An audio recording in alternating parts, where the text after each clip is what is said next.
Bonjour à tous, bienvenue dans ce webinaire Contrôle et maîtrise de la propreté des pièces mécaniques organisé par Technique de l'ingénieur en partenariat avec le CETIM, le Centre technique des industries mécaniques. Il est animé aujourd'hui par Jacques Gay, expert lubrifiant et nettoyage au CETIM, et Adeline Place, technicienne à l'analyse de propreté et lubrifiant et formatrice en contrôle de propreté des pièces au CETIM. Le webinaire va durer 1h30. Il y aura 1 heure de présentation suivie de 30 minutes de questions-réponses. N'hésitez pas à poser vos questions dans le chat pendant l'intervention. C'est à vous.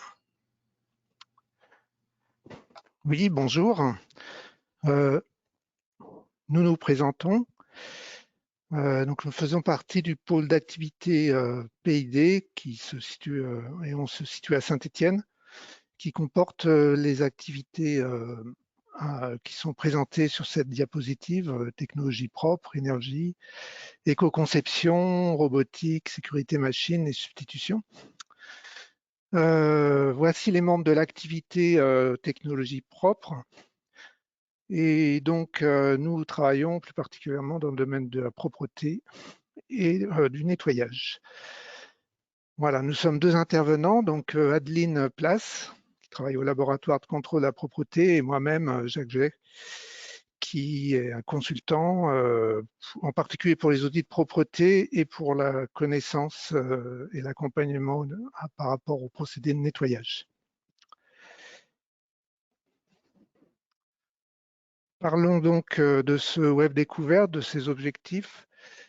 Donc, ces 20 dernières années, il y a eu beaucoup de demandes d'exigence de propreté de pièces par des donneurs d'ordre ou des équipementiers et par rapport à l'enlèvement de pollution et de polluants qui contaminent les pièces lors de l'ensemble de processus de production et qui peuvent avoir une influence non négligeable sur la fiabilité des systèmes dans lesquels ces composants vont être incorporés.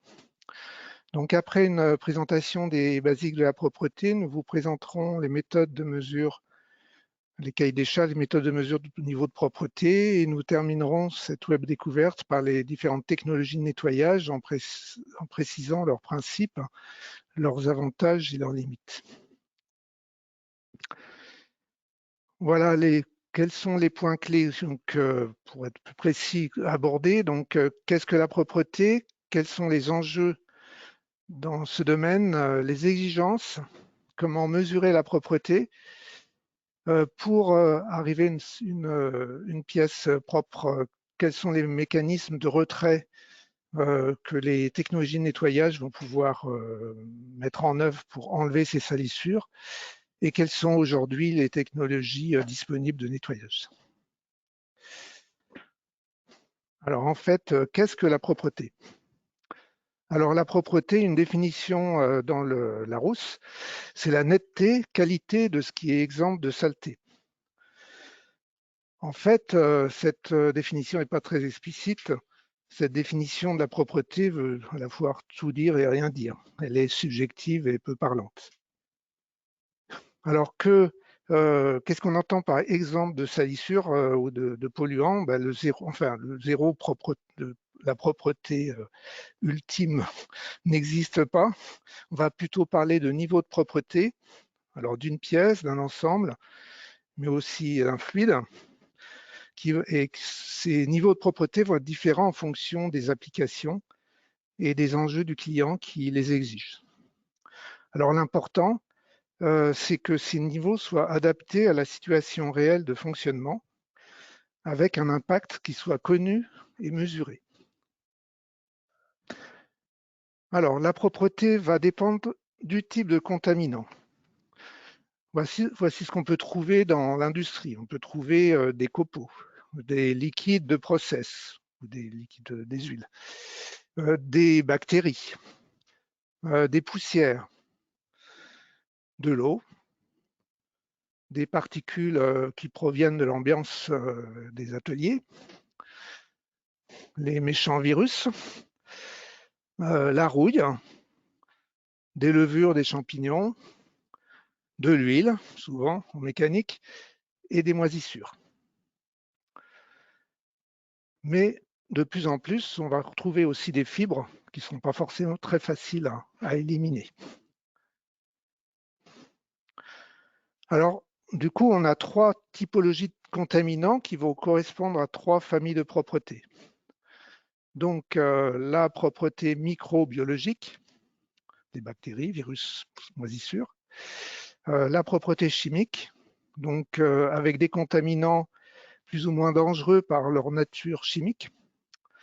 Et la propreté particulière, c'est les formes solides des contaminants qui sont dangereuses. Donc là, on va trouver des particules métalliques et non métalliques, dont des fibres. Alors la propreté implique qu'à un moment donné, il y a une opération de nettoyage pour enlever les salissures qui correspondent aux 3 niveaux, aux 3 familles de propreté qu'on vient voir. Donc le terme nettoyage est un terme générique. C'est l'action de rendre une surface propre, quel que soit le type de salissure. En nettoyage, on va enlever ou diminuer de façon significative les contaminants en surface pour obtenir un niveau de propreté sans changer d'état de surface et sans altérer les surfaces. Alors, on parlera de dégraissage lorsqu'on voudra enlever les corps gras pour obtenir une propreté chimique. On parlera de départiculage quand l'action est enlevée de la poudre, des particules, afin d'obtenir une propreté particulière. Et enfin, on peut aussi parler de dépoudrage lorsque l'action est d'enlever de la poudre qu'on va retrouver de plus en plus lorsque les pièces seront fabriquées par fabrication additive. Et il y a un fort développement actuellement dans l'industrie. Alors, on va pouvoir parler aussi de lavage lorsque le média est plutôt liquide. Mais les contaminants s'accrochent plus ou moins sur les surfaces, donc sous l'action de phénomènes physiques, chimiques. Des forces magnétiques, des forces électrostatiques sont les plus connues. Et puis, il peut se produire aussi des liaisons chimiques comme les liaisons covalentes ou les liaisons ioniques. On notera également que l'état de surface de la pièce et sa rugosité, plus ou moins régulières, pourront augmenter les surfaces de contact, donc les forces d'adhésion, ou qui peuvent créer des barrières, comme on voit en haut, des barrières qui vont accrocher et maintenir les salissures. Ensuite, la durée de contact, les conditions extérieures, en particulier la température, mais aussi l'humidité, vont aussi accentuer l'accrochage des salissures sur les surfaces, ce qui va donner en fait un nettoyage plus difficile.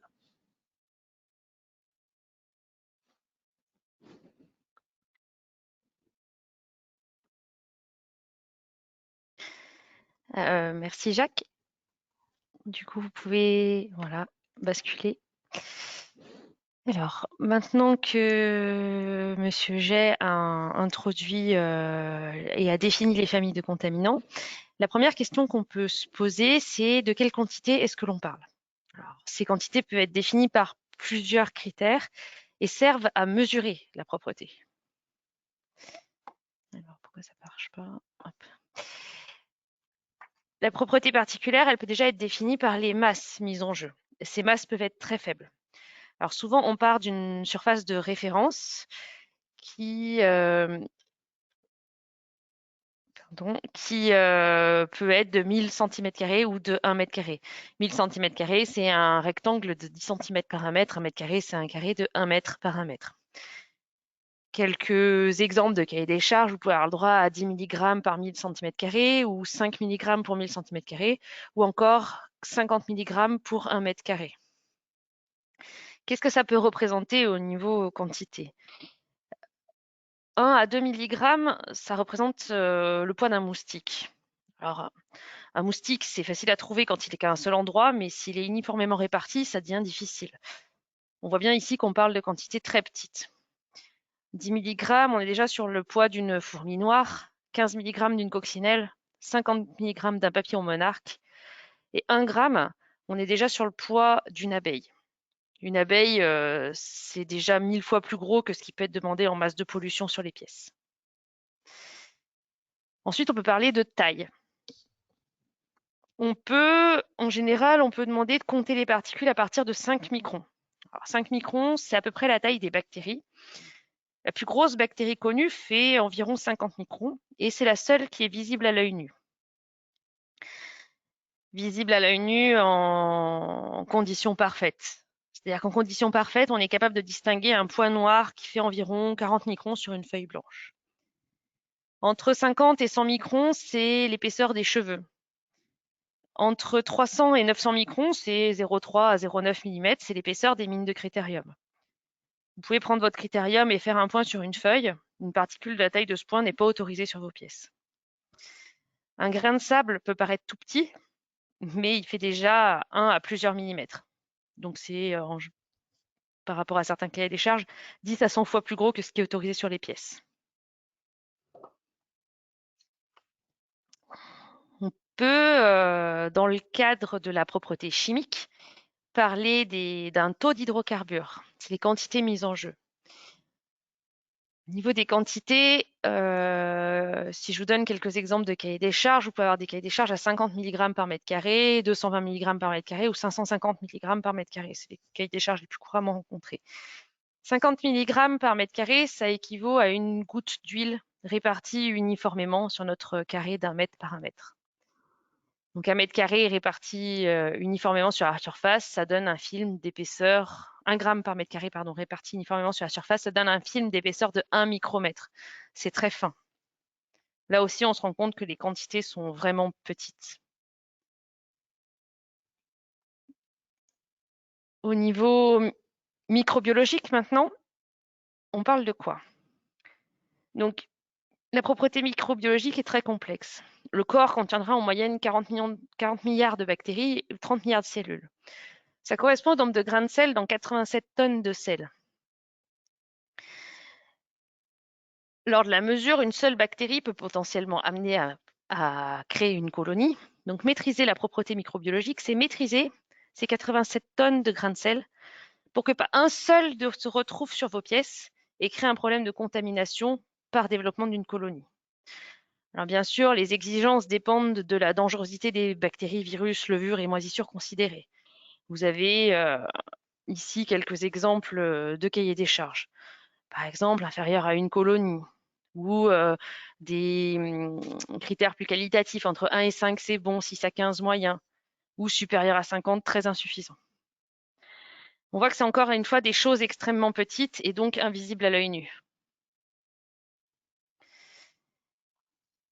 Alors, pourquoi on s'occupe de choses aussi petites? Pourquoi on nous embête avec ces choses si elles sont invisibles à l'œil nu? On va commencer par faire un peu d'histoire de la propreté particulière.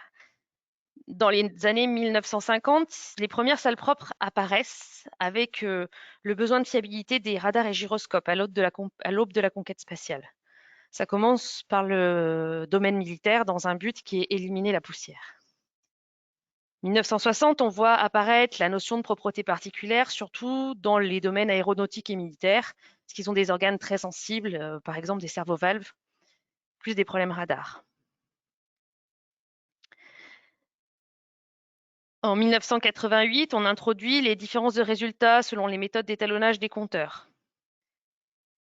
Dans les années 1990, un gros travail normatif a lieu sur la propreté, la mesure de propreté des huiles. Donc, notamment sur l'expression des résultats, l'étalonnage des compteurs, les méthodes de prélèvement, le flaconnage. On a besoin de tout normaliser pour savoir de quoi on parle. On se met à imposer des cahiers des charges propreté aux fournisseurs pour moins nettoyer. Le problème, c'est qu'on n'a toujours pas de méthode d'extraction et d'analyse pour les composants. Donc, dans les années 2000-2003, on a apparaît l'ISO 18413 sur les méthodes de mesure et les composants. Ensuite apparaissent aussi les normes en automobile, qui sont l'ISO 16232, VDA 19, dans les années 2000.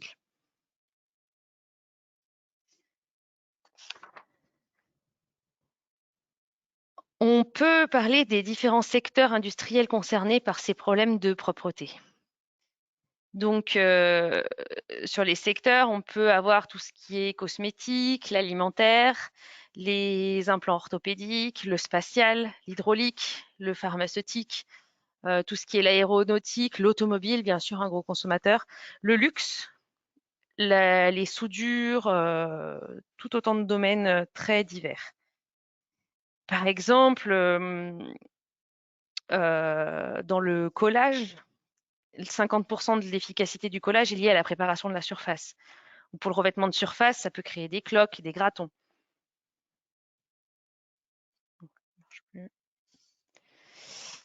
Je vais vous donner quelques exemples d'impact de la non-propreté. Dans le biomédical, on peut avoir le rejet des implants ou des maladies nosocomiales. On n'aimerait pas qu'on nous mette quelque chose dans le corps qui n'est pas propre, tant en termes de particules que de micro-organismes, de microbiologie.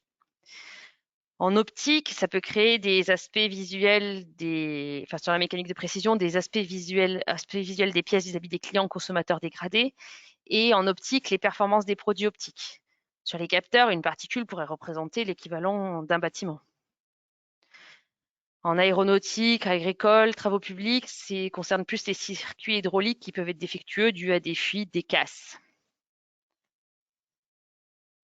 Ensuite, on a le spatial, le médical avec l'oxygène. Dans le spatial, alors c'est pas arrivé, mais on pourrait aisément simuler un impact d'une particule de grande taille, donc supérieure à 400 microns, c'est pas si gros que ça non plus, ou un fort taux de résidus non volatiles plus l'impact d'une particule supérieure à 200 microns. Dans le circuit oxygène liquide d'un moteur de fusée, ça causerait l'auto-inflammation du LOX, conduisant à l'explosion de la totalité des ergols, la destruction du pas de tir. Dans le médical, on connaît bien les réactions explosives de l'oxygène au contact de l'huile résiduelle et de l'impact de particules. Là, la vidéo marche. Là, une petite vidéo sur un impact.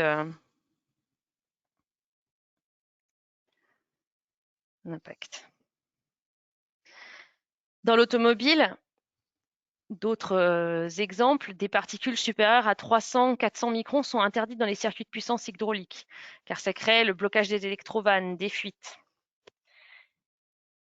Dans les moteurs, des particules supérieures à 600 microns occasionnent des défauts de surface, des bielles coulées, la casse du moteur. Parce que en fait, dans ces organes-là, les jeux entre les pièces sont compris entre 20 et 80 microns, comme on peut voir ici.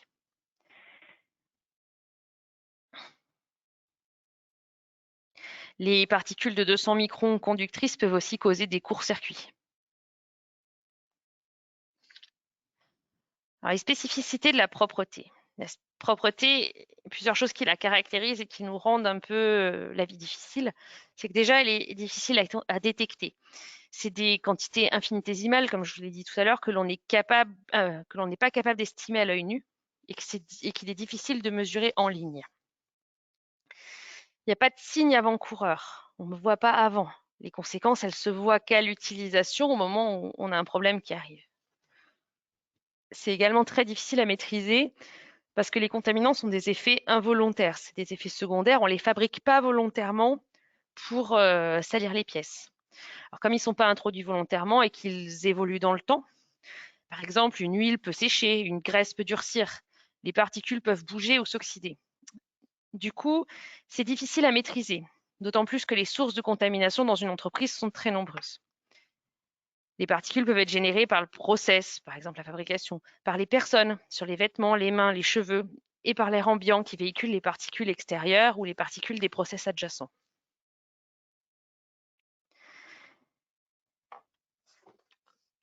Je vais maintenant vous parler des exigences propreté. Donc, vous avez peut-être certains à respecter des exigences propreté sur certaines pièces, ou peut-être que vous en donnez à des fournisseurs. Donc, qui doit les respecter, qui doit en fournir? Je vais vous faire un petit focus. Au niveau normatif, il existe plusieurs normes qui imposent des contraintes. Donc, tout ce qui est récipient cryogénique, matériel d'anesthésie et respiratoire, implants orthopédiques, il y a des contraintes normatives, donc en particulier chimiques et éventuellement microbiologiques. Le problème, c'est qu'on n'a pas de contraintes normatives donnant des niveaux de propreté pour l'automobile et l'hydraulique. Dans ces normes, on retrouve, dans les normes que je vous cite sur cette diapo, on retrouve directement les valeurs d'exigence dans la norme. Pour l'automobile et l'hydraulique, on ne retrouve pas de valeur d'exigence dans la norme. Ici, vous avez les normes faisant référence à l'automobile et l'hydraulique, donc la 18 NF ISO 18413 pour les transmissions hydrauliques. C'est d'ailleurs la première norme qui décrit les essais réalisés. Elle ne donne pas de valeur limite et les essais sont moins détaillés que dans l'ISO 16232. Par contre, on a introduit déjà les notions d'essai à blanc et de validation que je vous exposerai plus tard. L'ISO 16232, qui est la norme européenne pour tout ce qui est véhicules routiers, décrit les méthodes d'extraction et de contrôle, les bonnes pratiques d'analyse, donne des indications même sur la formation du personnel. Elle est équivalente à la VDA 19 partie 1, qui est la norme de référence en Allemagne. En fait, les deux normes, la VDA 19 est un peu plus ancienne que la nouvelle révision de l'ISO 16232, et maintenant elle se ressemble quasiment trait pour trait.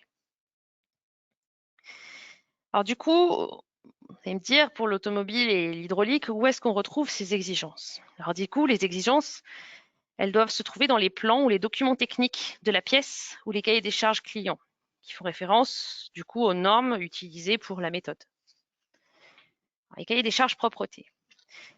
Le cahier des charges propreté définit les valeurs de niveau de propreté pour une pièce. Et elle tient compte des contraintes techniques et des impacts de la non-propreté dans le système final. Normalement, le cahier des charges ne doit pas donner des exigences irréalisables ou vraiment aberrantes par rapport à l'utilisation de la pièce. Dans la plupart des cas, le cahier des charges est donné sans explication. Il faut alors discuter avec le client pour comprendre son besoin et les tenants et aboutissants de cette exigence sur son produit.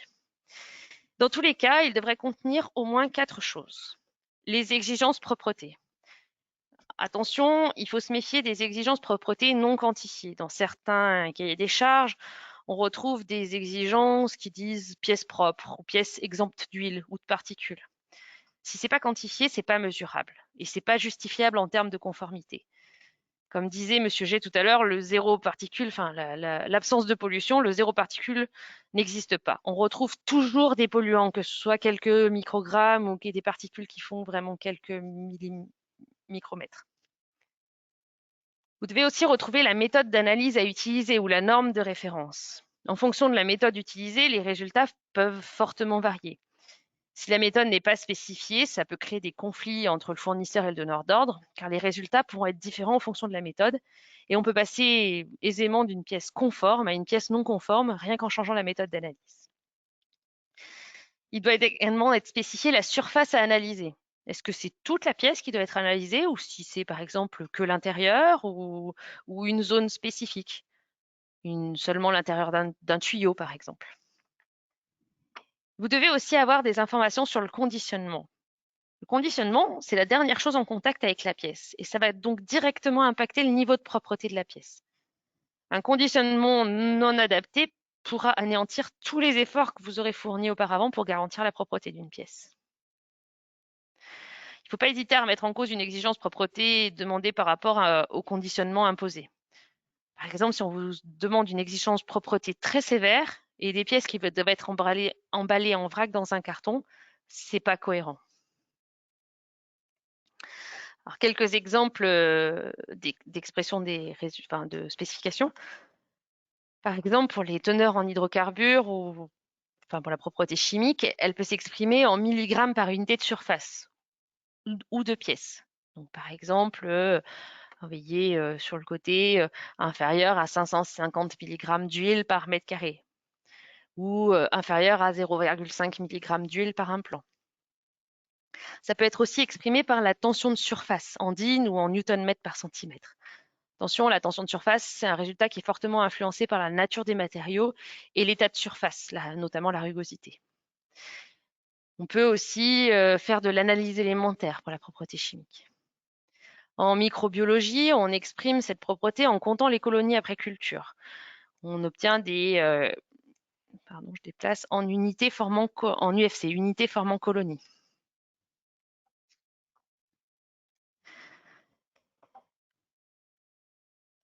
Au niveau de la propreté particulière, on va l'exprimer, donc comme je l'ai dit tout à l'heure, on a le poids, la taille, donc on va l'exprimer en masse de particules par unité de surface, par pièce, ce qu'on va appeler la gravimétrie. On peut l'exprimer avec aussi la taille de la plus grandes particules. Par exemple, aucune particule supérieure à 500 micromètres. On peut aussi l'exprimer avec un comptage des particules par classe de taille. C'est ce qu'on appelle la granulométrie. Donc, par exemple, vous voyez sur le tableau ici, entre 150 et 200 microns, on a le droit à 2500 particules. Entre 400 et 600 microns, on a le droit à 50 particules. Supérieur à 600 microns, on a le droit à 5 particules. Ces tableaux peuvent être traduits en code. Par exemple, vous en avez un exemple ici. C'est les codes CCC, donc ça c'est donné dans les ISO 16232 et VDA 19. CCC égale V, et là vous avez un enchaînement de lettres et de chiffres. Alors c'est un peu barbare. Comment on traduit ça? À l'aide de ces deux tableaux. À gauche, vous avez le tableau avec les classes de taille. Donc ici, par exemple, si on prend le E14 là, du code, le E, ça correspond aux particules qui font entre 50 et 100 microns. Et 14, ça va vous donner le niveau de pollution qui est acceptable sur cette classe de taille. Donc 14, vous avez le droit au maximum à 16 000 particules entre 50 et 100 microns. La lettre qui se trouve avant la parenthèse, c'est mieux détaillé dans cette diapo-là, va déterminer la surface, enfin la référence à laquelle on se base. Donc, vous aurez soit un A pour 1000 cm², un V pour 100 cm3, parce que ça peut être aussi le volume d'une pièce, ou N, ça voudra dire pour un composant. Attention, si on a un N avant la parenthèse, là, je vais peut-être mettre un pointeur, ce sera plus visible. À ce moment-là, les chiffres qui apparaissent ici seront des nombres de particules et plus des niveaux de pollution. Alors du coup, on sait maintenant comment on la quantifie, comment on la mesure, cette propreté. On va balayer chaque type de propreté et voir comment on la mesure. Les trois cas sont assez similaires, mais il y a quand même des petites différences. Dans tous les cas, on va commencer par faire un prélèvement, un échantillonnage. Donc, on va échantillonner les pièces qu'on veut mesurer et on va faire un prélèvement. On va faire une extraction. Par exemple, pour le mesure du taux d'hydrocarbures, on va laver la pièce avec un solvant qui va bien dissoudre les hydrocarbures. On va récolter ce solvant chargé en hydrocarbures que l'on pourra ensuite analyser soit en spectroscopie infrarouge, en chromatographie en phase gazeuse ou par gravimétrie. Au niveau de la pollution microbiologique, c'est un peu pareil. On fait l'échantillonnage, le prélèvement. Le prélèvement se fait par contact avec une gélose, par lavage avec de l'eau ou par frottement avec un écouvillon. On met ensuite en culture le prélèvement et on peut procéder au dénombrement et à l'identification des bactéries, des virus, etc. Au niveau de la propreté particulière, on va aussi échantillonner et prélever. On va laver la pièce avec un solvant. On va obtenir un fluide chargé de particules. Ce fluide d'analyse, donc là vous voyez sur la vidéo, on est en train de laver la pièce. Ce fluide d'analyse est filtré et on va pouvoir du coup peser la pollution, compter les particules sur ce filtre.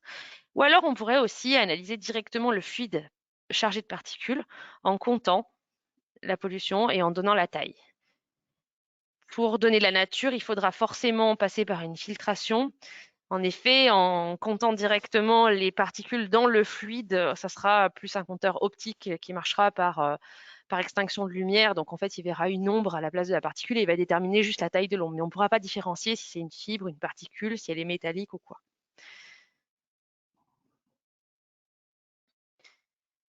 Donc, comme on mesure très petit, on n'est pas sur un processus simple. On ne pourra pas juste compter les particules à l'œil nu sur la pièce à analyser. Il n'existe pas aujourd'hui de mesure en ligne. Donc, au niveau de la propreté particulière, on a 4 méthodes d'extraction. On a l'agitation, l'aspersion, les vibrations ultrasonores et le rinçage interne. Le choix de la méthode est donné normalement et spécifié par le donneur d'ordre. C'est rarement le cas. En général, c'est la personne qui va faire le contrôle qui va choisir la méthode d'extraction. Elle va choisir en fonction de la taille et de la géométrie du composant, des possibilités de manipulation et en fonction de l'accessibilité des composants. Les normes donnent des matrices d'aide au choix de la méthode d'extraction et ça peut faciliter les choses. Plusieurs types d'extraction peuvent être utilisés successivement. Par exemple, on peut utiliser des ultrasons, puis de l'aspersion. Je vais revenir un peu plus en détail sur chacune des méthodes. Commençons par l'agitation. L'agitation, ça consiste à mettre en suspension la contamination présente à l'intérieur du composant en le remplissant partiellement avec un volume connu de fluide d'essai et à l'agiter dans les conditions connues d'intensité et de durée. Après bouchonnage des orifices, bien sûr, pour pas que ça parte de partout. L'efficacité de l'extraction va dépendre de plusieurs paramètres. La vigueur d'agitation, vitesse, fréquence, amplitude, le temps d'agitation et le volume du fluide d'extraction. Ensuite, l'aspersion. L'aspersion, elle est utilisée seule ou elle est associée comme étape ultime des autres procédés d'extraction. La surface du composant est soumise à un jet de fluide d'essai sous pression. La géométrie du jet est adaptée à la forme du composant. Par exemple, avec un jet droit, ça va bien aller pour les cavités. Le jet conique va bien aller pour des surfaces planes. Avec une buse arrosoir, on pourra facilement extraire la pollution dans des grands orifices, dans des perçages profonds. Ce choix est à faire par la personne qui procède aux analyses. La norme ISO 16232 donne des paramètres préconisés en termes de forme de jet, de débit, de quantité de solvant à utiliser. Les ultrasons maintenant. Le composant est immergé, ou les composants sont immergés dans le fluide d'essai et on le soumet à des vibrations ultrasonores. À la fin, les composants sont toujours rincés par aspersion, unitairement ou par l'eau. Les ultrasons vont venir en fait décrocher les particules, les salissures, et on viendra rincer pour évacuer et récupérer les salissures avec l'aspersion. L'efficacité de l'extraction dépend du temps d'exposition, de la fréquence des ultrasons et de la puissance ultrasonore. Il ne faut pas prendre une puissance qui ferait un nettoyage trop puissant. Il faut rester assez doux. Attention, par contre, ça peut dégrader certains métaux, par exemple l'aluminium, et ça dégrade fortement les pièces qui possèdent un revêtement de surface. C'est donc pas une méthode qui est adaptée à toutes les pièces. Vous avez une petite démo. Le rinçage interne, donc le fluide d'essai est mis en circulation à l'intérieur du composant pour en atteindre les surfaces qui ne pourraient pas l'être par aspersion. Par exemple, pour un très très grand tube, très long, on ne pourrait pas atteindre les surfaces par aspersion. Donc à ce moment-là, on va tout simplement faire circuler le fluide d'extraction à travers le tube pour récupérer la pollution. Le seul paramètre qui est préconisé, c'est d'avoir un écoulement turbulent. Une fois qu'on a récupéré cette pollution sur un filtre, donc un filtre, c'est un petit disque souvent en papier, ça peut être en nylon, il y a plusieurs matériaux. On la sépare sur une membrane, la pollution, et en fait, on va faire la différence de masse entre avant et après la filtration. Donc, on va peser le filtre avant de faire l'extraction et on va repeser le filtre après avoir fait l'extraction. Donc, ce que vous voyez là, on va avoir la masse M1 et la masse M2. La masse de pollution sera tout simplement la masse M2 moins M1. On utilise pour cela une balance de précision, en général résolue entre 10-4 et 10-5. La granulométrie. La granulométrie, c'est la répartition du nombre de particules par classe de taille.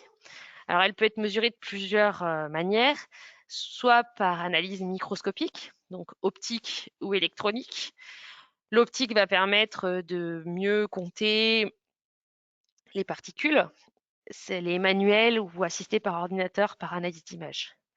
Au microscope électronique, c'est peu utilisé industriellement compte tenu du coût. Par contre, ça permet de donner des indications sur la nature de la particule, la composition des particules. On peut aussi mesurer la granulométrie au scanner par analyse d'image, c'est moins précis, moins bien résolu que le microscope, ou par compteur optique de particules. Donc là, on analyse directement le fluide et c'est une extinction de lumière. Et par contre, ça nous permet pas de déterminer la nature. Avec cela, on a la possibilité de déterminer la taille maximale de particules et, sauf pour le compteur optique, la nature des particules. Donc, vous voyez ici les méthodes pour mesurer la taille, donc c'est ce qu'on appelle les Ferremax, c'est on trace les tangentes à la particule et on prend la distance maximale entre deux tangentes parallèles à la particule, ce qu'on appelle le Ferremax. Et là, c'est le cas de la mesure de la longueur des fibres qu'on peut allonger ou mesurer en Ferremax. Et ici, vous avez quelques photos de particules, donc métalliques, etc. Alors, je vous ai dit tout à l'heure qu'en fonction de la méthode, les résultats pouvaient varier fortement. Alors, comment on garantit la pertinence de la mesure? On peut faire deux choses. Déjà, on peut faire ce qu'on appelle une validation de la gamme d'extraction.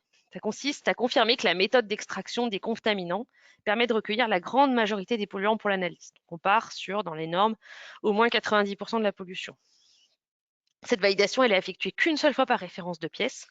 Ensuite, la méthode utilisée sera toujours la même pour les analyses de toutes les pièces de cette référence. Attention par contre, un changement notable dans le process de fabrication de la pièce impose de refaire la gamme de validation. Si vous avez changé la machine de nettoyage ou quelque chose dans la fabrication, il faudra refaire cette gamme de validation. Je reviendrai juste après sur la validation de la gamme d'extraction. On doit aussi faire une mesure à blanc. La mesure à blanc, on fait comme si on faisait la mesure, mais sans la pièce. Donc en fait, ça simule l'analyse. Ça nous permet de voir ce qui est apporté par l'environnement, le matériel et les manipulations. Cette mesure à blanc ne doit pas dépasser 10% du niveau de contamination présumé du composant. Pour revenir sur la validation de la gamme d'extraction, vous voyez ici le procédé plus en détail. En fait, on va faire le lavage, le nettoyage de la pièce ou d'un lot de pièces avec une certaine quantité de solvant. Par exemple, ici, on a utilisé 1000 millilitres. On va répéter ce lavage 6 fois sur 6 membranes différentes que l'on va compter à chaque fois. De là, on va en tirer le nombre de particules à chaque étape. Donc, à chaque fois, c'est sur la même pièce qui est lavée 6 fois de suite. On va en tirer le nombre de particules cumulées. Et on va faire le nombre de particules de l'étape divisé par la somme des particules cumulées. Ça va nous donner une décroissance. Quand on sera passé en dessous de la barre des 10%, on dit que l'extraction est validée à l'étape N-1. Donc ici, par exemple, on est inférieur à 10% à l'étape 5. Donc la méthode sera validée en 4 étapes. 10% pourquoi? Parce que 10% ça correspond à ce qui est autorisé pour la valeur à blanc. Donc au-delà, on estime qu'on n'extrait que le blanc.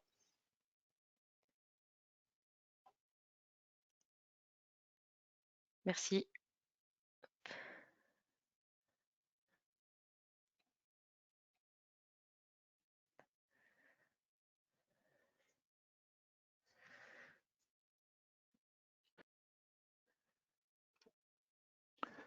Donc, merci Adeline.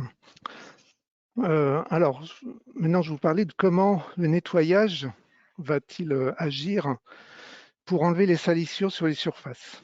Alors, nous allons expliciter ces mécanismes pour des procédés les procédés de nettoyage les plus courants, les procédés lessiviels et solvants. Et pour les autres procédés, donc les procédés par voie sèche, les mécanismes seront expliqués au fur et à mesure. Alors, comment arriver à une surface propre? On insistera donc sur la propreté chimique et la propreté particulière que l'on retrouve très couramment en mécanique. D'abord, faciliter le décrochage des salissures et diminuer leur adhésion par l'action des produits avec leur facilité d'écoulement, leur mouillabilité, assistée par la température. On parlera de dégraissage pour l'huile, de désionisation, de déminéralisation, d'enlèvement d'électricité statique et de démagnétisation. Ensuite, décrocher les salissures de la surface. L'action chimique par la détergence ou la solvatation en sont les principaux moyens, on verra les principes, qui sont associés à des actions mécaniques, les ultrasons, l'aspersion, la circulation, le soufflage, etc. Enfin, l'autre étape, c'est d'éliminer les salissures que l'on aura décrochées des surfaces hors du moyen de nettoyage par des opérations de rinçage, le déshuilage, pour les solvants, la distillation, les systèmes de filtration, les filtres. Alors, donc 3 grandes familles de moyens sont disponibles. Donc, les 2 technologies très couramment utilisées, les solvants et procédés lessiviels, et une famille de technologies spécifiques qui n'utilisent pas ou peu de substances chimiques sur lesquelles le CETIM a travaillé depuis une dizaine d'années. Donc, on va appeler les procédés par voie sèche, donc le plasma, le laser, la vapeur sèche, la projection de CO2, le CO2 supercritique, le nettoyage vibratoire. Il y a d'autres technologies un peu plus spécifiques également. Alors, commençons par les lessives. Comment les lessives, comment ça marche? Elles agissent d'abord selon le mécanisme dit de détergence, avec 2 étapes. Première étape, le décollement des salissures. Les lessives contiennent des tensioactifs qui ont pour objectif de migrer vers les surfaces et les interfaces huile ou graisse entre les surfaces métalliques. Je vais sortir mon pointeur, voilà. Non, c'est pas là. C'est là. Voilà, les tensioactifs vont agir au niveau des interfaces afin de diminuer, ils vont diminuer la tension superficielle de l'eau. C'est le principe même des tensioactifs, pour pouvoir aller à l'interface et favoriser le décrochage et l'imprégnation, on va dire, de l'huile et des salissures qui sont souvent mélangées avec les particules. Donc les tensioactifs contiennent en fait une partie hydrophile et une partie lipophile.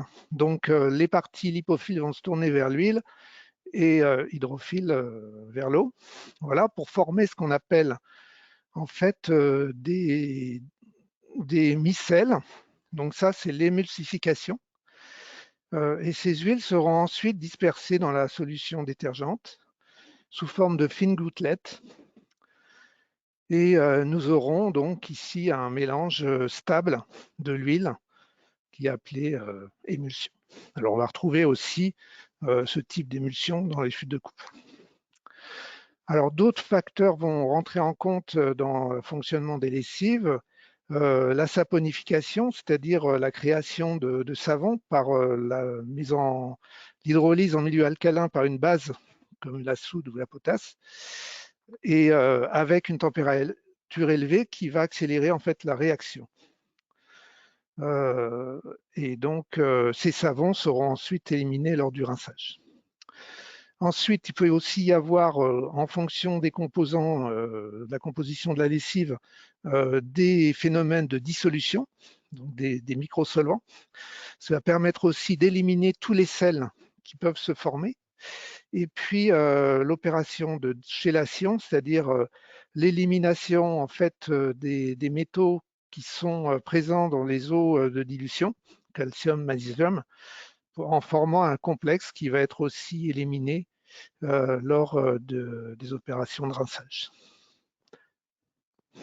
Alors, tous ces phénomènes précédemment évoqués font partie de l'action chimique avec des produits lessiviels qui ont des formulations très complexes pour lesquelles un industriel ne peut pas savoir vraiment ce qu'il y a dedans. Et il y a beaucoup d'effets interdépendants. Donc, les procédés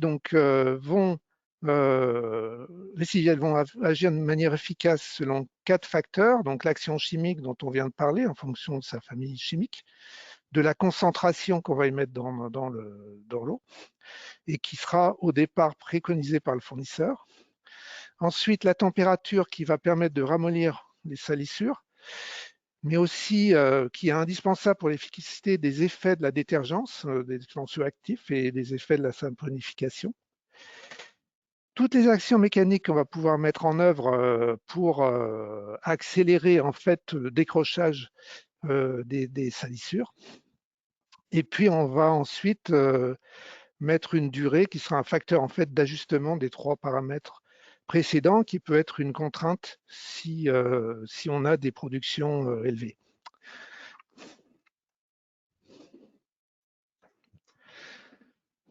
Alors, les solvants, comment ça marche? Une mise en solution d'un composé résulte en fait d'un ensemble d'interactions entre les molécules de solvant et les molécules en solution, dont les huiles par exemple. Donc c'est ce qu'on appelle la solvatation. Des interactions spécifiques sont liées à la nature chimique du solvant. Ce sont des véritables liaisons chimiques qui vont être créées entre le soluté, l'huile et le solvant. Et c'est cet ensemble de propriétés qui gouverne en fait la miscibilité des solvants entre eux et leur aptitude à dissoudre des composés moléculaires ou ioniques. On aura différents phénomènes qui vont influer donc la solvatation, une affinité solvant-soluté, c'est-à-dire, autrement dit, c'est le pouvoir solvant, avec des théories qui existent sur les paramètres de solubilité et des coefficients de partage. Le pouvoir solvant va diminuer en fonction de la saturation en salissure. Et puis, il y a aussi l'affinité qu'aura le solvant avec le support.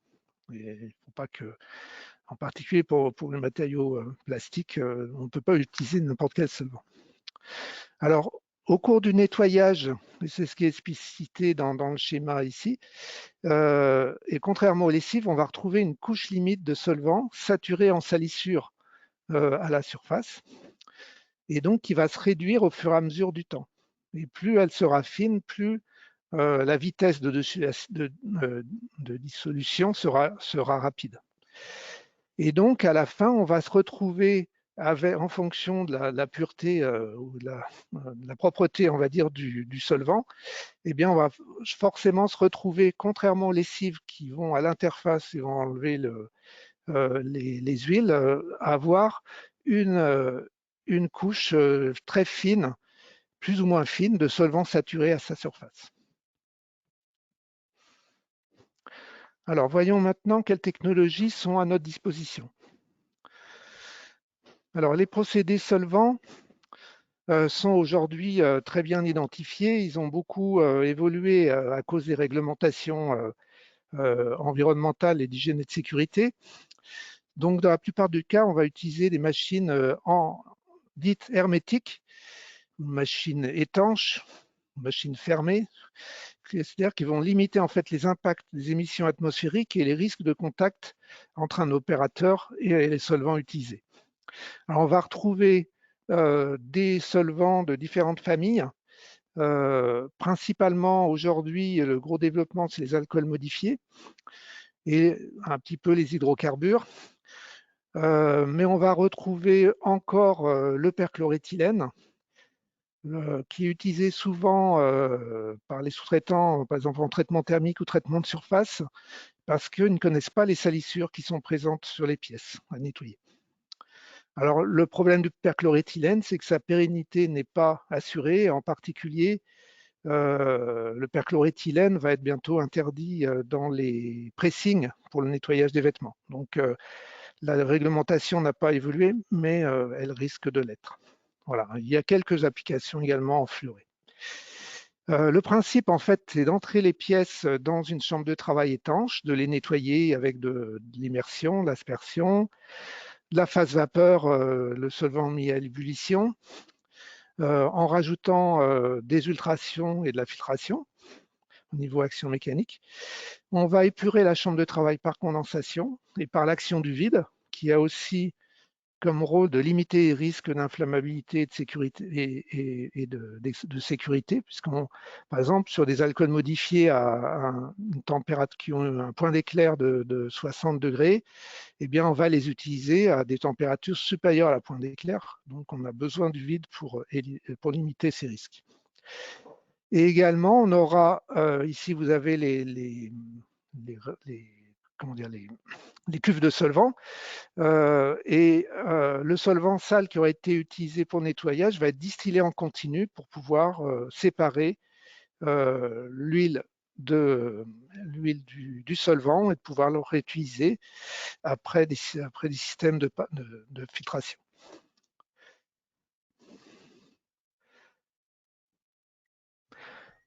Alors, cette technologie est largement utilisée en dégraissage et départiculage. avec de nombreuses possibilités de machines adaptées à des cycles de production élevés, des petites pièces en panier ou des grandes pièces. Ici, vous avez une machine avec une chambre de travail déportée pour des plus grandes pièces qui est souvent utilisée par les traiteurs thermiques. Et une des limites principales est de devoir faire des tests de compatibilité avec les salissures pour assurer une séparation parfaite lors de la distillation, parce que sinon, vous risquez de provoquer de la corrosion, d'acidifier le solvant ou de créer des défauts, d'avoir des taches blanches sur les pièces, etc.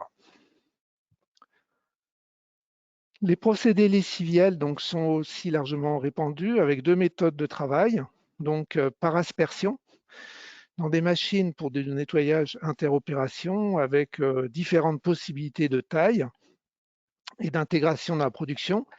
Alors vous avez par exemple cette petite machine unitaire et puis vous avez également les tunnels, soit par passage, les tunnels soit avec des tapis, soit par accrochage, qui permettent de nettoyer en ligne des pièces.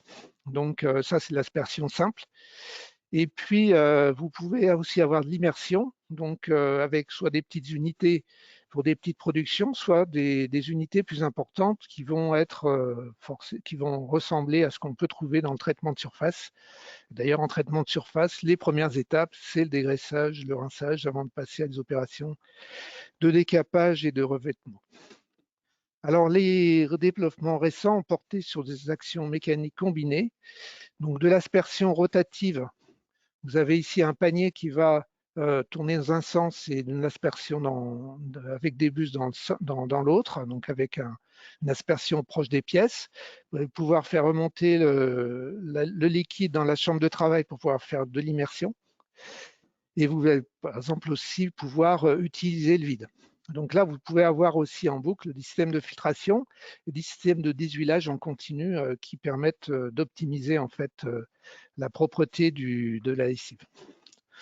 Donc l'intérêt des procédés lessiviels, c'est d'avoir un lavage reproductif, d'être facilement intégré en production et de limiter les risques d'hygiène et de sécurité par rapport aux solvants. Mais à contrario, ils peuvent être consommateurs d'énergie et générateurs d'effluents. Et donc, au départ, il est indispensable de regarder les coûts d'exploitation et ensuite de les limiter par un suivi, une maintenance soignée et une gestion rigoureuse des effluents à traiter.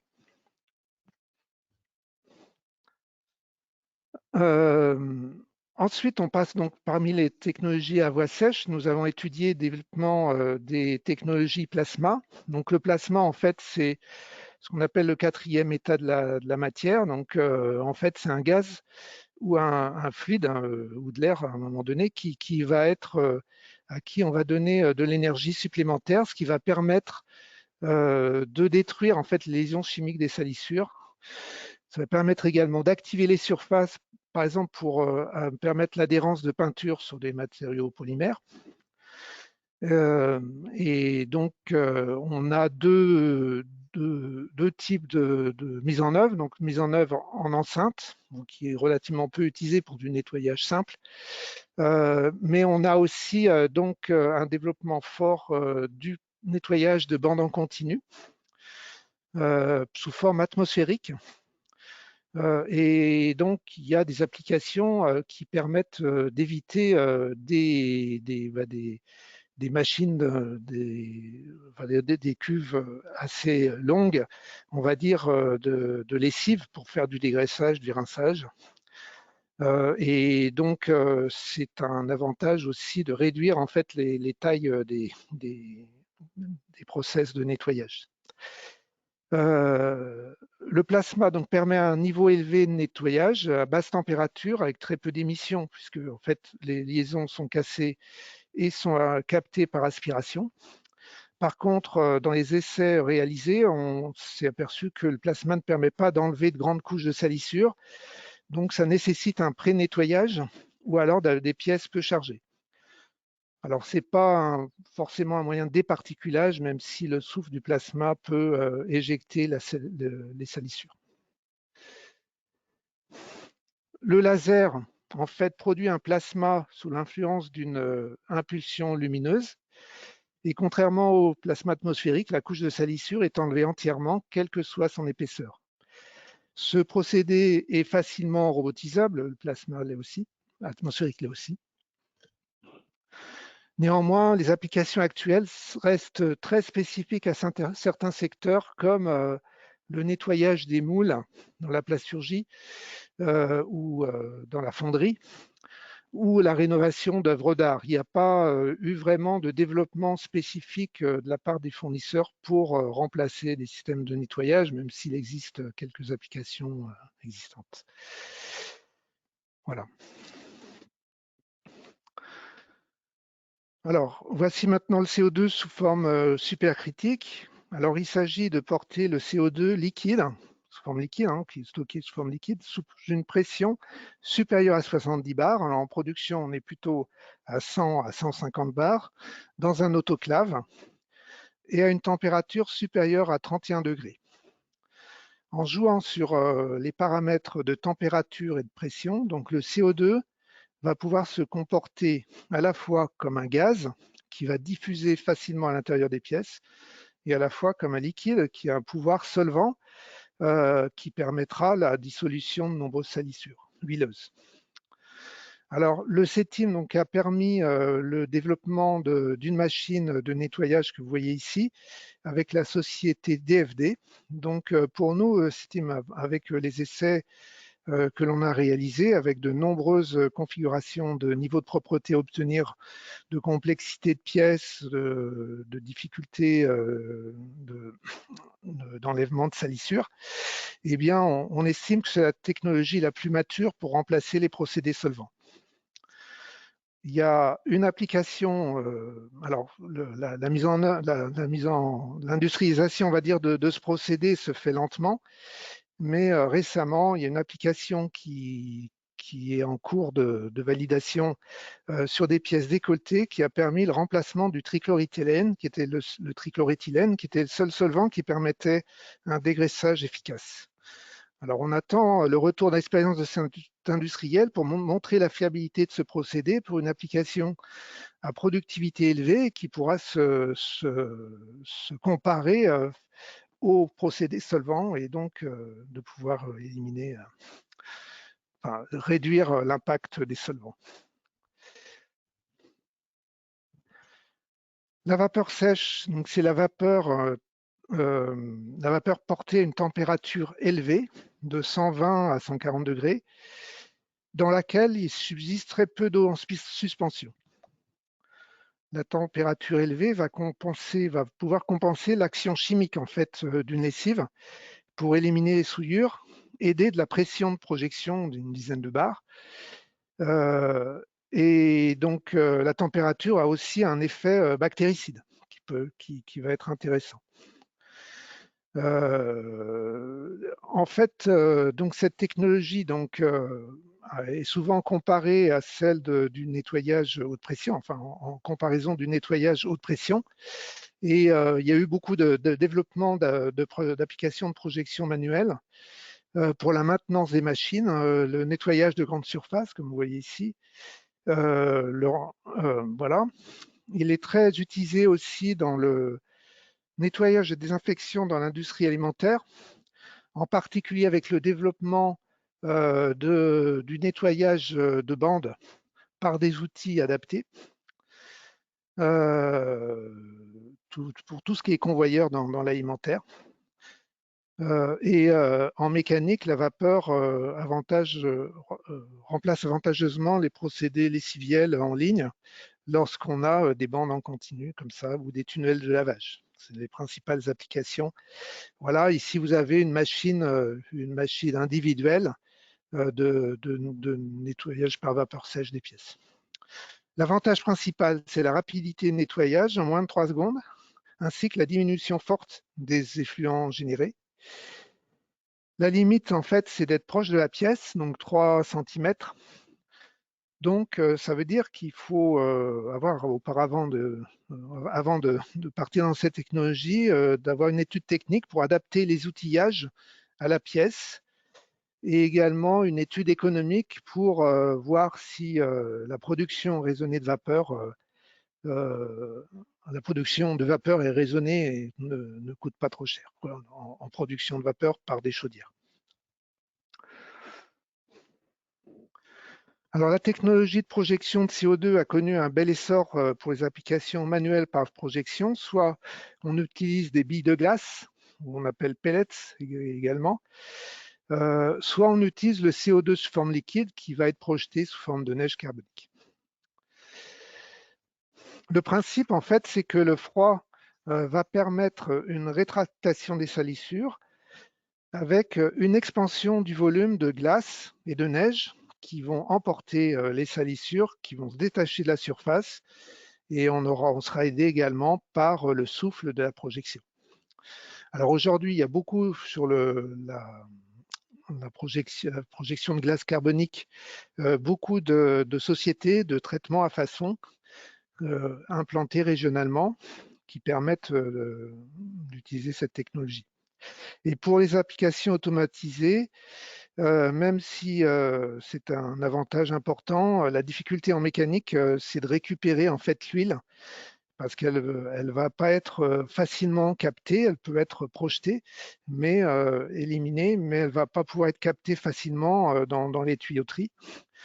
Donc, il y a très peu d'applications de CO2, d'applications de CO2 en mécanique sur des métaux et avec de l'huile. Par contre, des applications sont présentes dans l'automobile pour enlever en fait les agents de démoulage avant peinture sur les matériaux polymères.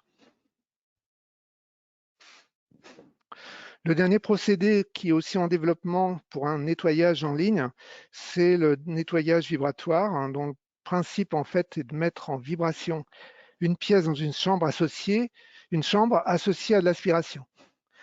Donc, au fur et à mesure du temps, l'aspiration va ôter les particules, il va rester un résidu huileux fin sur la pièce, qui va permettre aussi comme avantage d'apporter une protection.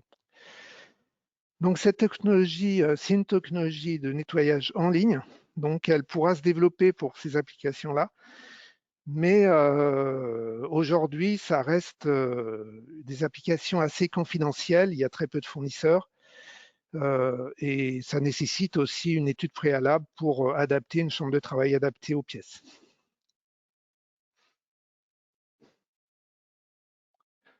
Voilà, on a terminé sur le principal de cette présentation. En conclusion, qu'est-ce qu'il faut retenir de cette intervention? Donc la propreté, quand on parle de propreté, c'est une notion différente entre les secteurs et par rapport aux besoins de chaque secteur, mais c'est aussi une question, une notion qui peut être différente aussi d'une personne à l'autre. Voilà. Lorsque c'est de la propreté visuelle en particulier. On tentera de définir un niveau de propreté à obtenir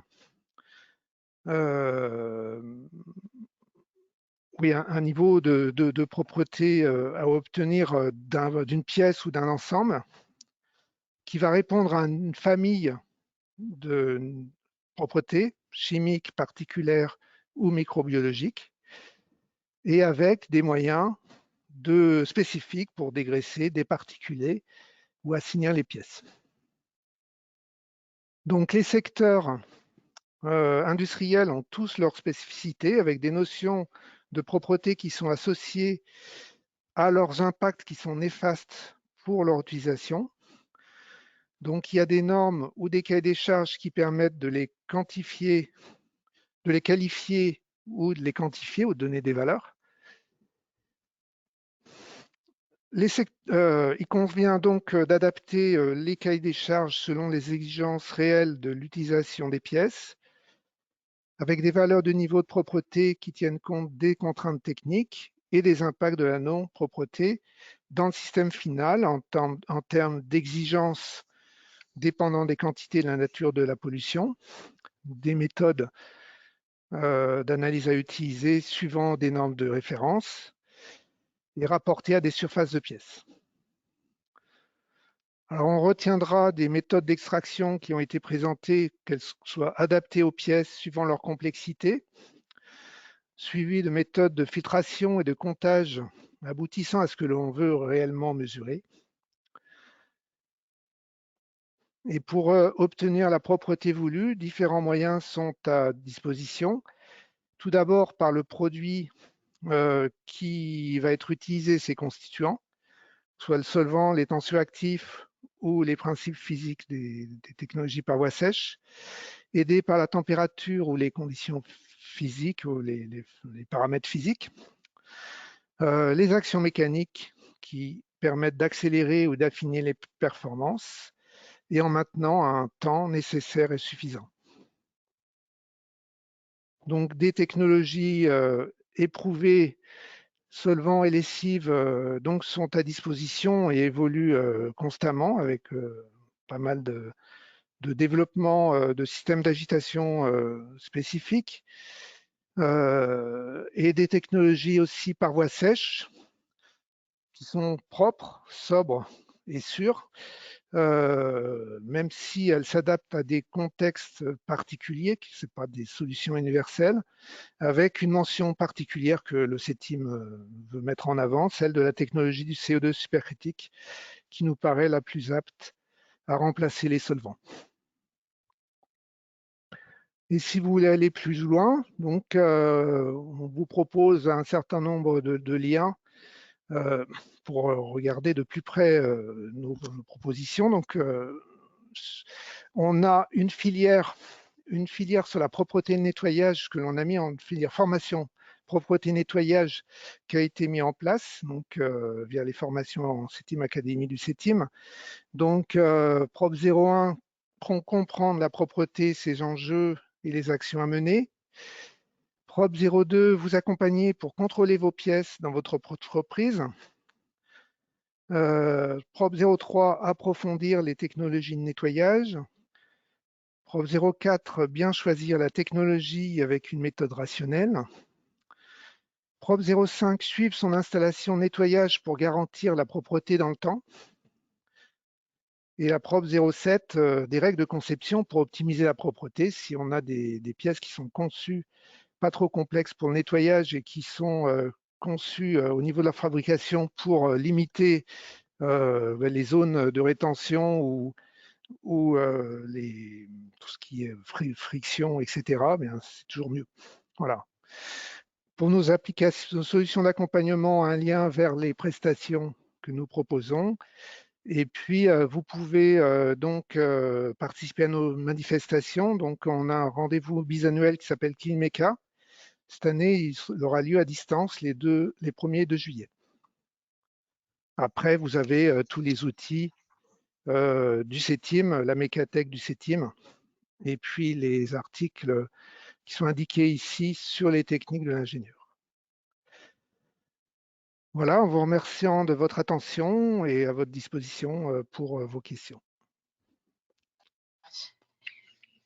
Merci pour cette présentation. Donc, on va passer aux questions. Je rappelle aux participants que vous pouvez les poser dans le chat normalement à votre droite.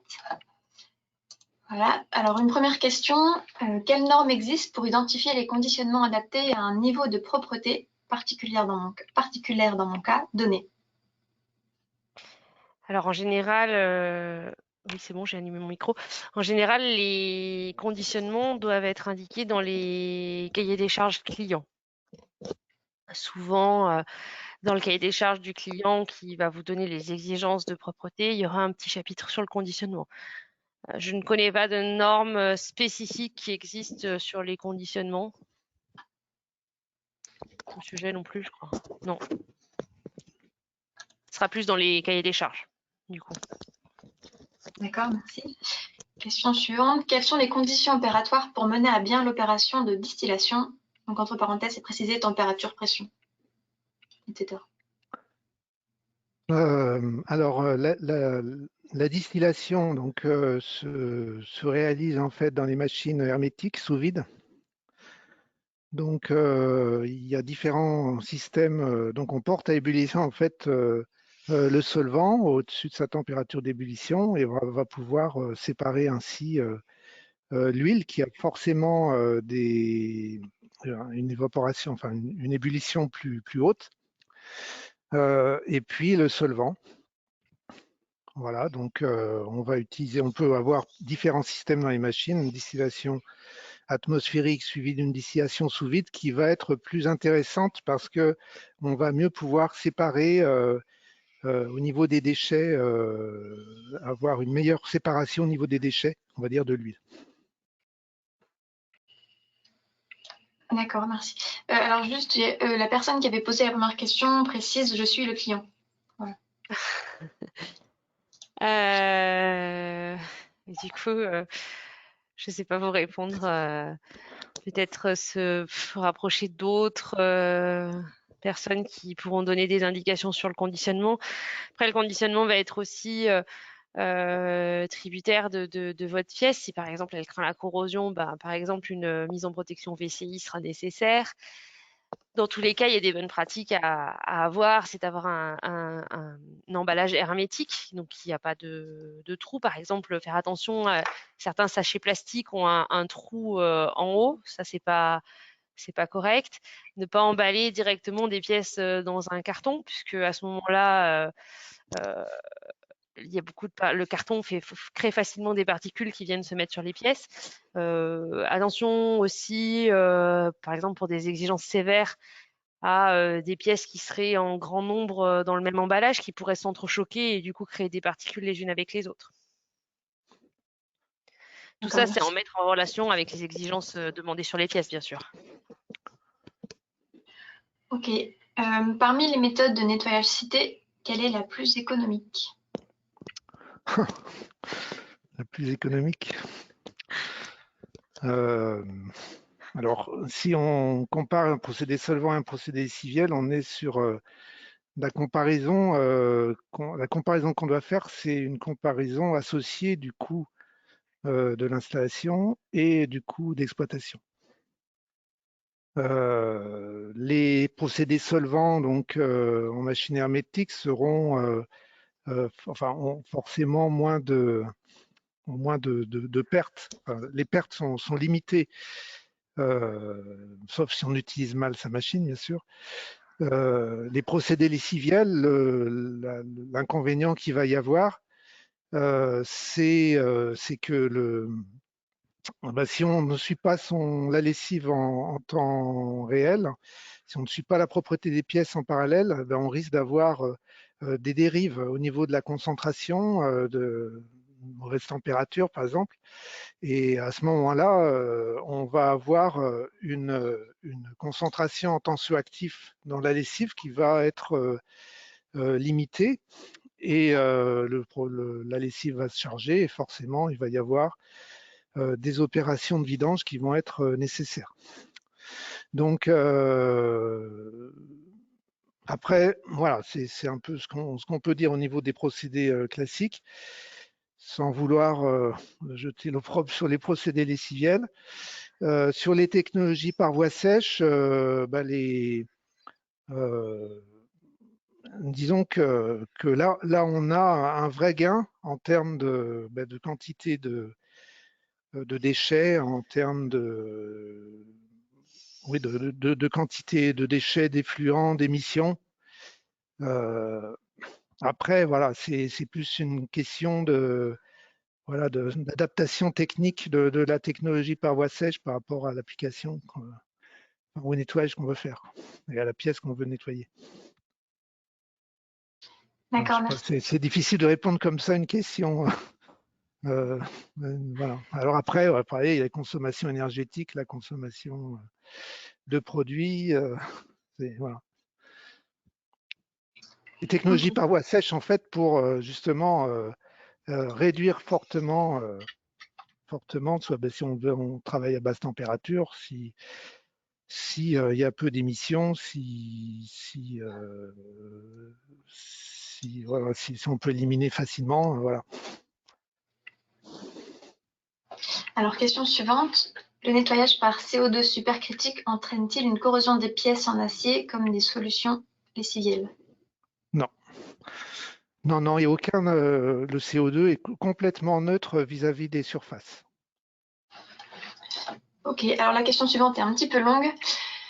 Nous avons un client qui indique sur un plan la précision suivante: la pièce doit être propre, sèche bavurée et exempte de tout contaminant sous forme d'huile, de saleté ou de matière étrangère.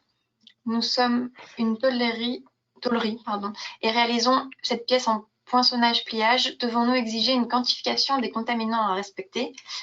De par notre process, nous produisons des pièces avec contaminants chimiques et particulaires. Nous n'avons pas de solution autre qu'un dégraissage avec chiffon, grande pièce de 1300 sur 4000 mm. Avez-vous des suggestions? Les pièces sont ensuite conditionnées en carton, pas de spécification du client en ce qui concerne le conditionnement. Alors bien sûr, si on vous donne pas de, comme je vous l'ai dit tout à l'heure, si on vous donne pas de notion quantifiée qui va vous permettre de dire que votre pièce est conforme, vous ne pourrez pas le respecter. Exemple de salissure, de graisse et d'huile et de particules, ça ne veut rien dire puisque le zéro absolu n'existe pas. Alors peut-être leur demander, après c'est des relations client-fournisseur qui peuvent être délicates, mais peut-être leur demander de préciser leur demande. Quoi qu'il en soit, pour moi, si vous ne précisez pas plus les quantités, vous ne pourrez pas respecter quelque chose que vous ne pouvez pas mesurer. Après, en termes de recommandations sur les méthodes de nettoyage, peut-être, je ne sais pas si c'est plus Monsieur Jay qui est compétent sur les méthodes de nettoyage. Est-ce qu'un dégraissage, est-ce qu'un nettoyage au chiffon suffit? Après, le chiffon, il va aussi se saturer en salissure à un moment donné. Donc, Qu'est-ce qu'on met sur le chiffon? Est-ce qu'on oui, met un solvant? Est-ce qu'on met de l'eau? Est-ce qu'on met un il peut alcool? y Est-ce avoir, que les chiffons peuvent être, tout dépend si le nettoyage peut être plus ou moins automatisé, le nombre de pièces qu'on a à faire. il y a quel chiffon aussi? Oui, Parce quel qu'un chiffon, le chiffon peut type de être chiffon. plus ou moins propre.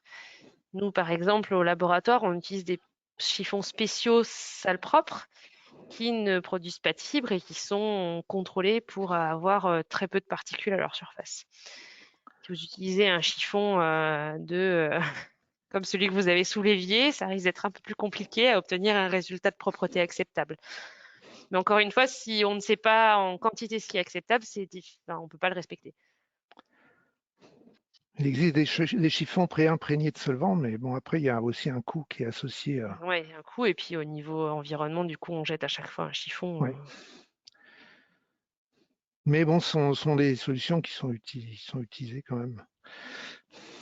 Bon, après, voilà, on est à votre disposition pour aller plus loin sur votre problématique.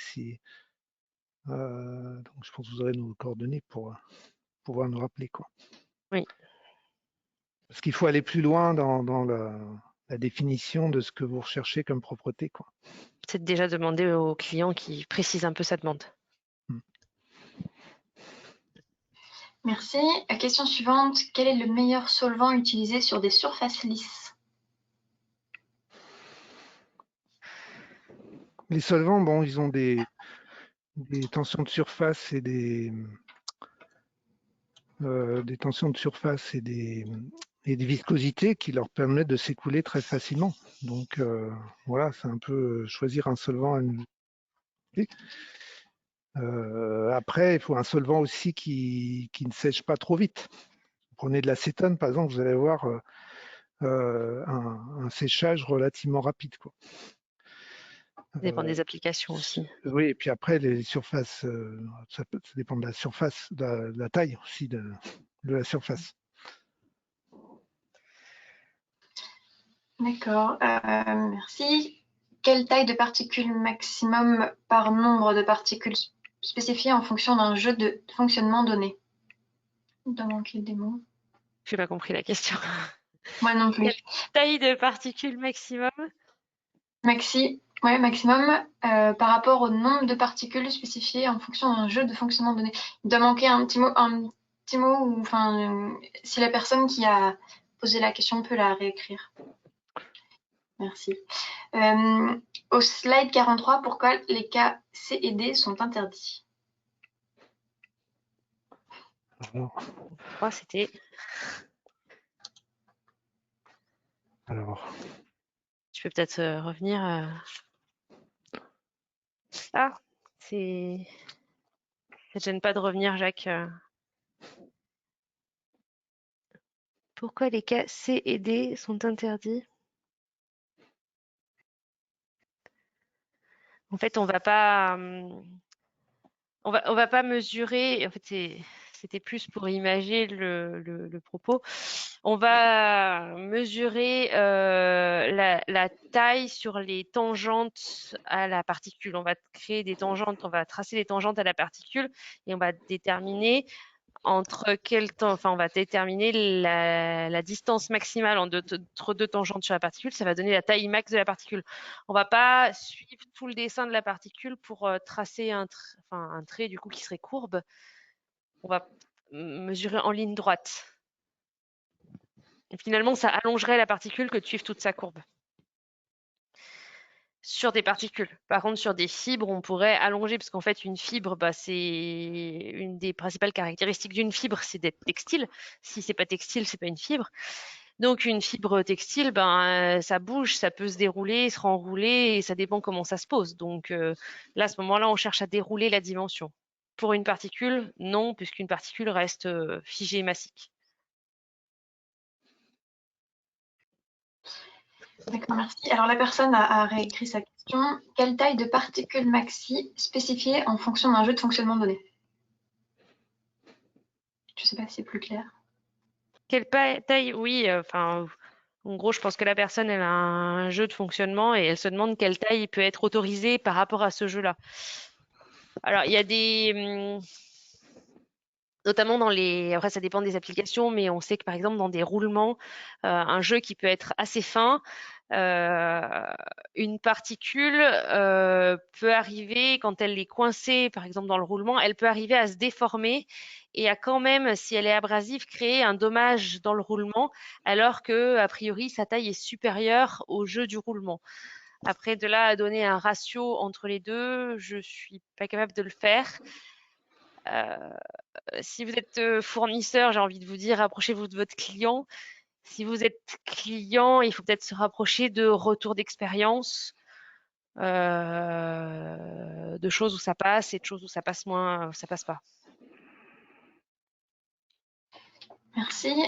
Pour le contrôle des RNV, vous avez évoqué la quantification par spectroscopie IR.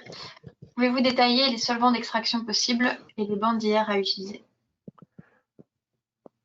Alors au niveau spectroscopie infrarouge, donc on mesure la teneur en hydrocarbures. Nous, on utilise du tétrachloroéthylène. Alors, à savoir que la teneur en hydrocarbures par spectroscopie infrarouge n'est pas une méthode normée. C'est une méthode interne au CETIM. On étalonne notre spectroscope, on étalonne nos spectromètres infrarouges avec sur une méthode. Du coup, je n'ai pas connaissance d'autres solvants qui seraient utilisés pour faire de la spectroscopie infrarouge en contrôle de la teneur en hydrocarbures. Peut-être que d'autres solvants sont adaptés. Il faut que ça soit à minimum, que ça soit compatible avec les cellules de mesure du spectromètre, puisque certains produits liquides peuvent abîmer certaines cellules en spectroscopie. Notamment, il y en a qui sont très sensibles à l'humidité, à l'eau, qui se dégradent fortement. Donc, il y a ça à prendre en compte. Après, que le solvant ne passe pas d'interférence au niveau des pics caractéristiques. Donc, nous, on se situe entre, alors je les ai plus en tête, mais on est entre 2600 cm-1 et 3030 cm-1, quelque chose comme ça. Je peux vous les retrouver après si vous voulez facilement. Je vous demande juste une seconde. En fait, la difficulté, là, c'est que en spectrométrie infrarouge, on utilisait aussi du tétrachlorure de carbone, mais qui a été interdit. Et Oui, et donc, du coup, on est passé sur le tétrachloroéthylène. le perchlor, c'est le seul produit sans liaison CH qui existe. C'est Sinon, ça voilà. ouais. C'est un solvant qui, du coup, n'est pas hydrocarboné. Hmm. Et du coup, qui ne va pas donner en plus des hydrocarbures sur la pièce. Après. Sinon, on passe en chromatographie phase gazeuse, quoi. Donc, en Avec d'autres CPG, à ce solvants. moment-là, on utilise de l'hexane ou autre solvant. Hein. Du coup, pardon, les longueurs d'onde, je vais vous les donner dans une seconde.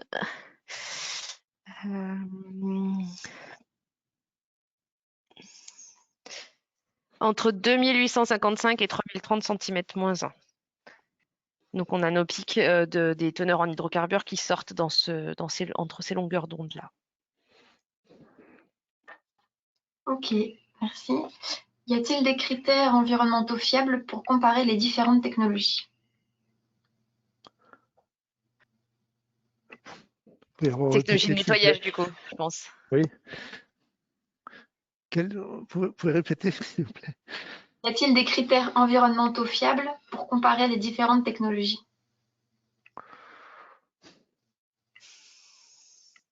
Nous, on a fait une comparaison sur ces technologies, on a fait une comparaison en fait de chaque technologie par rapport donc aux procédés solvants et lessiviels. Sur les paramètres sur différents paramètres, des paramètres techniques comme le nettoyage de petites pièces, de pièces complexes de grande taille, la possibilité d'enlever des salissures de type polaire ou non polaire, ou des fuites de coupe à queue ou non à queue, ou des huiles entières. Mais également sur l'impact dans l'environnement, l'impact sur les déchets. Donc on a constitué en fait une petite base de données qui permet de comparer les différents procédés sur l'aspect hygiène et sécurité aussi. Voilà, j'ai pas tout en tête tous les paramètres, mais nous on a fait ce travail-là et c'est contenu dans des fiches qui sont présentes dans la Mécatech, qu'on peut vous fournir par ailleurs. Il n'y a pas de critères incontournables, quoi. Alors, nous, on a fait notre comparaison. Merci. Alors, il y a une dernière question qui a été posée. En nettoyage à la vapeur sèche, est-il envisageable de dépolluer la paroi interne de tube acier et jusqu'à quelle longueur? Par exemple, un diamètre intérieur de 16 mm et une longueur de 1000 mm. Comment maîtriser le risque d'oxydation avec ce procédé? Alors, déjà sur le risque d'oxydation, le nettoyage étant tellement rapide et le séchage étant très rapide, la pièce n'a pas le temps et que la vapeur, par principe, n'a pas d'eau en suspension, ou très peu d'eau en suspension. Donc, cette problématique de corrosion, en fait, sauf si on s'attarde sur la pièce, enfin, s'envisage pas, quoi. Après, on peut quand même, grâce à l'ajout, ce qu'on peut rajouter, c'est que oui, on peut rajouter dans la vapeur la mise en place d'un produit de protection en très petite quantité qui va permettre aussi de protéger les pièces. Ensuite, pour nettoyer à l'intérieur de tubes, là, c'est effectivement un peu, disons, il y a une diffusion de la vapeur à travers quelques dizaines de centimètres, on va dire, mais on ne va pas pouvoir nettoyer à l'intérieur de tubes parce qu'on n'a pas une pression suffisante de la vapeur. Et après, une fois qu'on projette la vapeur et qu'elle va rentrer dans un volume d'air donné, elle va moins avoir cet impact de vapeur dite sèche. Voilà. Donc c'est un peu une limite. Il y a des possibilités de, par exemple, il y a une application donc en fait de nettoyage automatisé à la vapeur sèche de radiateurs en aluminium avec des ailettes dans un tunnel d'accrochage avant peinture qui montre qu'il y a quand même une certaine diffusion de la vapeur, mais il y a quand même des limites, quoi. Après, il faut regarder si des essais sont envisageables et ensuite aller contrôler la propreté à l'intérieur du tube. Ok, merci. Alors, on est arrivé à la fin des questions. Merci à tous donc, pour vos questions. Si vous avez une question supplémentaire que vous n'avez pas eu le temps de poser ou que vous n'avez pas pensé à poser tout de suite, vous pouvez envoyer vos questions à l'adresse sqr@cetim.fr qui était sur la dernière diapositive. Je ne sais pas si vous pouvez la remettre, Monsieur G. Comme ça, les gens l'auront. Voilà. Donc, c'est noté tout en bas, là, avec les coordonnées. Mettre en diaporama. Voilà. Le replay sera disponible très bientôt sur la chaîne YouTube de Technique de l'ingénieur, donc sûrement d'ici ce week-end. Merci à tous de nous avoir suivis. Vous allez recevoir une enquête de satisfaction à la fin de ce webinaire. Merci de prendre 5 minutes pour y répondre. Au revoir.